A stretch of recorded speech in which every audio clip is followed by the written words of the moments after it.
Hi, I'm Russell Kirkby. I'm a writer, director, actor, and recently a professional dungeon master. And I'm coming at you today to talk to you about how to integrate screen acting techniques with your role-playing in particular. If you're a dungeon master or a player, it doesn't matter. I'm sure you can find something in here that you can get your teeth into and that will be useful. My objective here is to give you something that is actually applicable and you can use directly. You don't have to go away and theorize about it too much. So let's get straight into this. The first technique that I want to show you is something that I picked up from, funnily enough, from Mel Gibson, who no doubt you are aware of. And he was talking about how to use breath as a technique in acting. And I'm not just talking about breath in terms of, okay, you need breath in order to make your, your voice produce a voice at all, but a breath in terms of how to recreate emotions. You can use a breath pattern to create an emotion. So you simply learn the breath pattern of that emotion, and then you can very easily just instantly reproduce it. So for example, we're going to take fear, okay? So the fear breath pattern is something like this. Oh my God, oh no, I don't know what's going on, and then suddenly I'm terrified, right? It's very simple, it's very easy, and you can use this to switch characters if you're a dungeon master between various NPCs, right? This is a very simple technique. Hopefully my hand's not getting in the way of my microphone. Probably is anyway, so let's keep this conversational. So anyway, there's breath, and that's one very simple technique that you can use. There's other techniques, other breath techniques that you can probably come across if you just observe real life. That's an important thing. If you're going to be performing in any kind of way as an actor or as a dungeon master or as a player, observation. So technique is the study of instinct, and what that means essentially is that a lot of acting comes from a kind of instinctual point of view. It's coming from an intuitive part of your body and mind, in terms of body memory, muscle memory even, you know how to do things, and this all integrates into your intuition essentially and is somewhat unconscious. So you might ask certain actors how they do certain things and they'll tell you that they don't know. But on the other hand, there are actors that use technique, and a technique is essentially where you've studied that intuitive, instinctual way of acting and you've figured out a way to reproduce it. Not only can you reproduce it, but now that it's a technique, you can actually communicate it. Like, for example, the breath technique that I just demonstrated. So technique is the study of instinct. That's a useful thing just to keep in your mind as any kind of performer. So transformations, this is an interesting thing too. So there's two real basic simple ways to act, and you'll notice that when you're watching movies and TV and even plays to some degree, actors are either generally kind of playing themselves, where we see Tom Cruise play himself a lot. He doesn't really do characters. It's always Tom Cruise is a spy, Tom Cruise is a blah, Tom Cruise is a officer and a gentleman, Tom Cruise is whatever. This is Tom Cruise. Tom Cruise is a fighter pilot. That's always Tom Cruise, and you know it's Tom Cruise, and he's not doing any kind of transformation. On the other hand, we have actors like Tom Hardy, and plenty of other actors. Anthony Hopkins obviously is an awesome actor that has a huge range. So we're talking really about range at the end of the day. So transformations, and how do you make these transformations? Well, there's obviously a number of simple ways. Accents is a very simple one, and you can go online and study accents very simply and easily. You can watch movies, you can meet people. You probably already know 3, 4, 5, 10 accents already. They're not that difficult to achieve. And accents, it doesn't necessarily mean that you're acting, and it doesn't necessarily mean that you're doing a good performance either. So it's just one element of a performance. And that's what these transformations are. They're elements of a performance, but they all build up and they all work together. So other things that you can do is obviously small things like costume. For example, you can put on a hat. You can put on a robe or something. Here's a robe. I don't really use costumes very much for my role playing, to be honest. I actually, that's not entirely true. I don't wear full costumes for role playing. What I will do is I'll tend to use like a very simple thing. Like I will put my hair back for certain characters. I will put on a hat for certain characters. I might wear something that has a square shouldered jacket, for example, if I'm trying to play a powerful character. If I'm DMing something like for example, a masquerade, if I'm playing the prince or something in a scene, I might put on a square jacketed, shoulder pad type deal from the 80s, to make that sort of impression. But there's a really cool little technique, if you like. Is it a technique or an idiom or whatever it is? It's a thing. In film, in film and in movies, if you want to have a kitchen, you have to have a kitchen. right? If you want to have a kitchen in theater, you only need to suggest a spoon, right? If you've got a spoon, suddenly, if you're playing it, if you're acting, you're in a kitchen. So that's an important point. So one prop can suggest a whole scene in a role-playing game. You don't have to have a lot. So costume items and props, stage versus screen, and stage basically being the equivalent of role-playing in this case. Yeah, you can do a lot with a little. So I do suggest using techniques like that. In the age of COVID-19 and this pandemic that's devastating our society right now, we have turned inward, and our role-playing is now largely online. And so we're turning to things like Roll20, Fantasy Grounds, and other virtual tabletops, and also things like Zoom. I personally use Zoom for a lot of role-playing because I like to have a big screen. Basically, I'm not all that happy with the tiny little screen down there, and I can't really see the other players in the group very well. And as an actor, I want to be able to bounce off them. And that's important to me. So, you know, in acting, we say listen with your eyes. And essentially what we're talking about is that you are listening to the other actors, but you're also concentrating on them and reacting to them. So never be an empty vessel. That means when you're not on stage, or not really, when the camera is not pointed at you, when you're not on screen, that doesn't mean that your acting turns off. It's not like you're like, now is the winter of our discontent. You know, waiting for your line, and then you come back on again. You know, it's not like that. You have to be in character all the time because you're feeding the other actors, and if you're not giving them anything, they've got nothing to react to, and then there's a very boring performance, and they're having to carry the whole thing, and that's not very fun for them, is it? Talking about screen techniques, you've got a screen in front of you right now, and you've presumably got a camera. And if you're playing any kind of role-playing game online and you're using your webcam, you have the ability to utilize the frame. And start thinking about the frame. What is the frame? It's, you know, you can control this frame to some degree. So I run a game with some kids every couple of days, and I was playing an ogre named Rogar, and Rogar leaned into the children like this. He leaned into the player characters. He said, Rogar, Rogar, watching you. So now you have a big close-up. You can see right into my face. You can see what I'm thinking and feeling. And you know, you've got control of the frame as an actor and as a role player playing with a webcam. You can also lean back and make yourself somewhat scarce. You can do character transformations. You can do character transformations by using wipey techniques or transitions, moving in and out of frame like that. You can be riding a horse. There's all sorts of fun things you can use a screen for. You can have an earthquake. There's an earthquake. So yeah, using the screen, using the frame as a tool, basically. Think about this stuff. It's useful. Okay, so the other thing about the screen that you should think about, especially if you're a dungeon master, is essentially when you're playing lots of different characters, which happens a great deal of the time as a dungeon master. You have a scene where there's 5 different characters, or even just 2 different characters, and they're talking to each other, and you're having to do this internal dialogue between 2 characters. So you're talking here and you're talking here. And screen direction is important. So, you know, when you're watching a movie, you're going to see there's Jack's talking over here, and Jill's talking over here, and Jack's talking over here, and Jill's talking over here. You're cutting between close-ups of these 2 characters, right? Left to right, right to left, left to right, right to left. You can do exactly the same thing using your screen, right? So you're talking blah, blah, blah, blah, blah, and you're talking blah, blah, blah, blah, blah. So Jack says, don't go in there, it's going to be dangerous. And Jill says, oh, but I've got my ring of invisibility, right? And you know, you can, the screen, use the frame. Have you noticed how in movies, every single time someone picks something up, they go like this? Wow.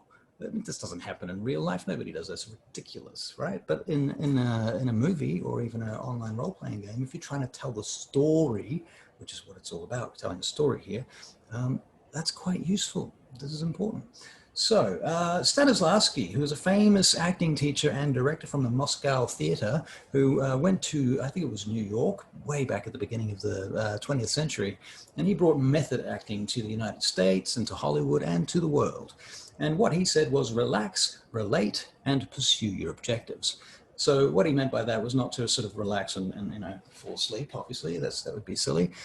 He's talking about relaxing in terms of coming to the stage, relaxed of all the tension that you would be carrying as a human being throughout your day. You don't want to be bringing your financial burdens, the things about, you know, whatever things in your real life that you just don't need to be bringing to your performance, because that's not going to be part of your character. Now that being said, I will say that there's plenty of times I've been to an audition or been turned up to a performance where I've had to perform and I've been nervous, and you can turn that nervous energy into performance energy. You can essentially channel it and utilize it as part of your performance. It gives you power. So don't be nervous, or at least don't worry about being nervous. Allow yourself to be nervous. Give yourself permission to be nervous, and then use that energy on screen or on stage or in your game, because that's what's going to power the performance. And so you should feel happy about it. It's a good thing. Okay, so relax, relate, pursue your objectives. Now, relating. This is the next most important thing. You're making eye contact or you're talking to the other person. It's not necessarily eye contact. It can be listening, I mean, especially if you're playing games on Discord, for example. But you do need to listen. You do actually need to pay attention to what other people are saying and how they are saying it.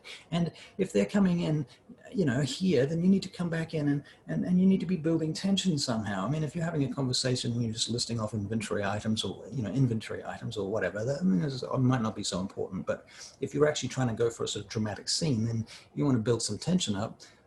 Relax, relate, and now pursue your objectives. Okay, so objectives come in two different forms. So, and some of those forms have more than one forms within them. So here we go. So first of all, we're going to talk about super objective. So a super objective is the objective that a character has for the entire story. It's, in fact, you might even go so far as to say it's their life objective. So it might be that Jack's objective is to earn enough money to pay for his sick mother's medical operation, you know, something like that. That could be an objective. That could be a super objective. So it's not just a case of he doesn't just want to break into the bank to get the money. He doesn't just want to break into the bank because he wants to feel cool. He doesn't, you know, he's actually got an objective, and it's an emotionally connected objective that means something deep and meaningful to him. It's not something that he's just going to give up, right?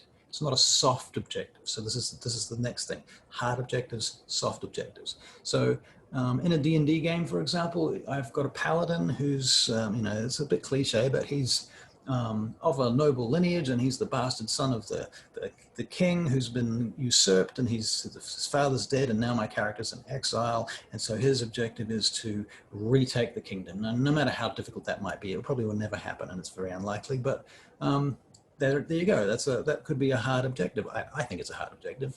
Probably some actors will come along and say, oh, that's probably a soft objective. You need something more, you know, more interesting than that. And they could be right. But within the context of a D&D game, I think it's fine. So a soft objective is something more like, I want to own a shop. Okay, that's nice. I don't care. You know, make me care about your character, for God's sake. I don't give a damn about some lame shit like you want to own a shop. I don't care about that. You want to be, I don't know, champion of the North. Okay, that's nice. Why do you want to be the champion of the North? That's what I want to know. I want to be the champion of the North because my father, he was the third, he almost became the champion of the North, and then Maddox Bluefoot managed to beat him in a duel and cheated, and now there's this family feud and blah, blah, blah. So, you know, make it complicated, make it deeper than that, make it more interesting than that, and make it personal. Objectives need to be personal, and we need to feel and know why they're personal, or at least you do if you're playing that character. So you're not just sort of backgrounding it the whole time and not really concerned about it. It's never going to affect you, you know. It's like flaws are the same, actually. I so often see characters and players that bring flaws to the table that are just, that's not a flaw, that's a joke. It's like, I'm afraid of talking to women. Okay, that's nice. I don't care. So objectives. Now, we've talked about super objectives, we talked about hard objectives, and we talked about soft objectives. Now, what I want to talk about is how you have objectives in each scene. So Stanislavski, besides having super objectives, he said you need to have an objective in every scene. So in a D&D setting, that objective might be something as simple as getting from A to B, get to the location. It could be solve the mystery. It could be defeat the monster, the Gorgon. Could be disarm the trap, but it also could be something like in this scene I wish to humiliate the guard. In this objective I need to obtain this information. And if you think about it using adverbs, that can be really useful too, you know, like describing words that describe how you intend to do this thing, because then you have a kind of a way of approaching it. So for example, when I speak to this guard, I'm going to destroy him. And so, you know, that's a bad example, but you get the point. Okay, so Michael Caine said a few interesting things about acting on screen that I thought were applicable to this conversation. Besides listening and relaxing, which he also mentioned, he also talked about things like blinking. Now, blinking, this is some really basic stuff, you know. I mean, this is directly applicable to any role player who can do this. Can you blink? Have you got eyes? So hard characters with high status don't tend to blink very much. So, you know, you're talking to the king, he's going to stare at you. He's going to look down on you like this, and he's going to give you the evil eye. Well, not necessarily the evil eye, but, you know, he's not going to blink a lot. That's the point here. And by not blinking, you come off as a harder character. You know, and that can be really useful, especially if you want to play some kind of edgelord.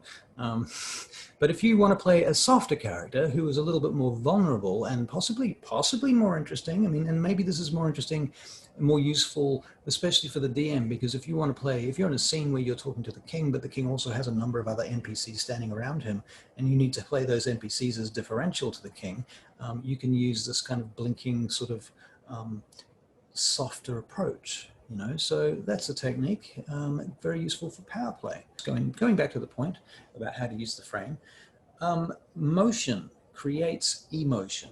So consider how emotion can create emotion. Now, this is very obvious on stage where actors are walking around and they're doing things. They may turn around and throw things and do this kind of stuff. So, you know, what you can do is you can think about how you use your hands in the frame. Whether it's to adjust a hat, whether it's to shoot a gun, whether it's to fire a crossbow, you know, how's that for a crossbow shot, right? So yeah, using your frame, using your hands, positioning yourself in the frame, posture.